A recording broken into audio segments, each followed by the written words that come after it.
Route du commerce international, le podcast.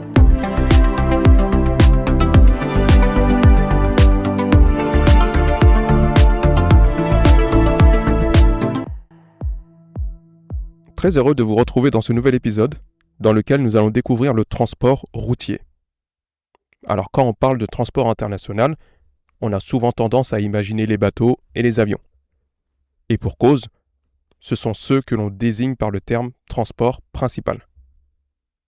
Mais sans les camions, ces deux moyens de transport ne peuvent être alimentés en conteneurs ou en marchandises. Par conséquent, le commerce mondial ne fonctionnerait pas.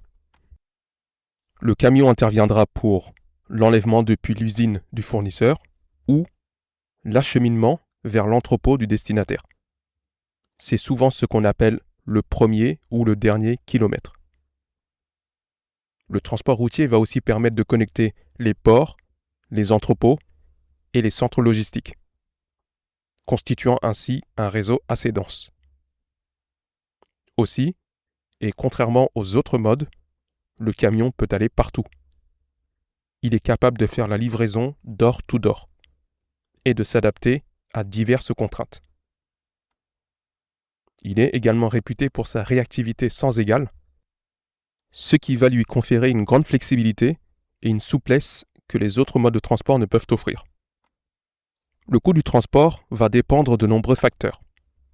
Tout d'abord, la distance à parcourir, le carburant nécessaire, de possibles péages sur le trajet, également la nature de la marchandise, etc., etc.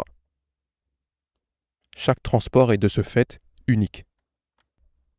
Mais il y a aussi des contraintes réglementaires, car le transporteur va être encadré par le temps de conduite limité des chauffeurs, des normes de sécurité et une réglementation sociale.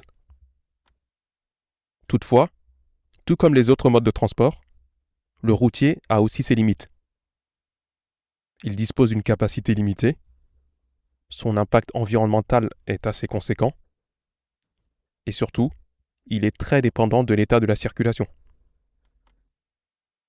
En conclusion, le transport routier est donc le lien indispensable entre tous les modes de transport. Sans lui, aucune chaîne logistique ne fonctionnerait. Il est incontournable, peu importe la typologie de l'expédition. Et il est capable de couvrir toutes les distances terrestres possibles et s'adapte à toutes les particularités de conteneurs existants. Dans le prochain épisode, nous découvrirons une ligne de transport assez méconnue du grand public, le transport ferroviaire reliant la Chine à l'Europe. À bientôt sur Route du commerce international, le podcast.